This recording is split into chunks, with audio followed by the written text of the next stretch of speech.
tu veux vraiment une nouvelle vie, tu es obligé de laisser mourir la vie d'avant.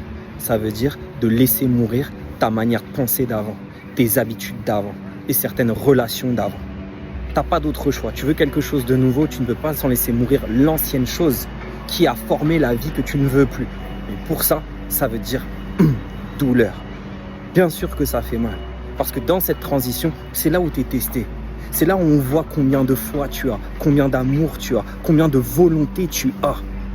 C'est là où on voit de quel métal tu es fait quand tu es dans cette transition entre la vie et la mort et la vie. C'est là où on voit qui t'es, c'est là où on voit si tu es grand, c'est là où on voit si tu es un roi ou un esclave. C'est là où tu vois quelle vie tu veux choisir. C'est là où tu décides vraiment qui tu veux être. Est-ce que tu es capable de laisser mourir ce que tu étais pour voir naître ce que tu es vraiment? Et c'est pareil dans les relations, en amour, c'est pareil. Quand on voit des petits vieux qui se tiennent la main et que c'est trop beau et qu'on dit « Waouh, c'est incroyable tout ce qu'ils vivent ». C'est incroyable tout ce qu'ils vivent. Combien de fois ils ont dû mourir ensemble pour vivre ensemble? Le plus grand amour, c'est celui qui est prêt à mourir 1000 fois. Dans l'éternité, il y a 1000 morts, une éternité de mort, une éternité de vie.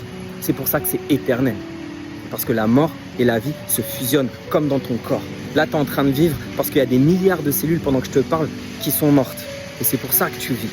Le problème, c'est que très souvent, on veut des choses nouvelles sans laisser mourir les choses d'avant parce qu'on croit que si on laisse les choses d'avant, on va mourir, on va jamais y arriver. Mais c'est justement parce que tu laisses pas mourir les choses d'avant que tu n'y arrives pas et que tu bloques aujourd'hui et que tu es encore au même point. Tu veux avancer, laisse mourir ce qui t'empêche d'avancer. Laisse mourir qui t'étais encore une fois et tu verras naître ce que tu es. C'est-à-dire une personne plus vraie.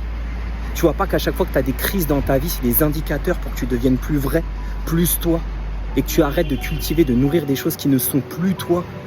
Alors bien sûr, c'était vrai hier, mais ça ne l'est plus aujourd'hui. Et tu n'es pas une mauvaise personne si ce qui était vrai hier ne l'est plus aujourd'hui. Ça veut dire que tu grandis, ça veut dire que tu apprends, ça veut dire que tu te découvres, ça veut dire que tu vis. Et c'est pour ça que maintenant, après cette crise par laquelle tu es en train de passer, tu es en train de voir beaucoup plus ce que tu es. Et ça te choque, ça te dérange, ça te fait mal. Peut-être que tu te sens coupable, peut-être que tu as honte ou tu as peur que les autres te jugent ou aient honte de toi. Peu importe, tu choisis ta vie ou celle des autres. Ton avis à toi ou l'avis des autres. C'est toi qui vois. Mais à un moment donné, il faut te regarder dans le miroir, âme à âme. Plus de personne à personne, est-ce que tu es beau gosse ou quoi? D'âme à âme. Est-ce que tu veux vivre ta vérité ou est-ce que tu veux mourir comme un esclave? Tu choisis. Soit tu mendis la vie ou soit tu t'assois sur ton trône. C'est toi qui choisis. Voilà.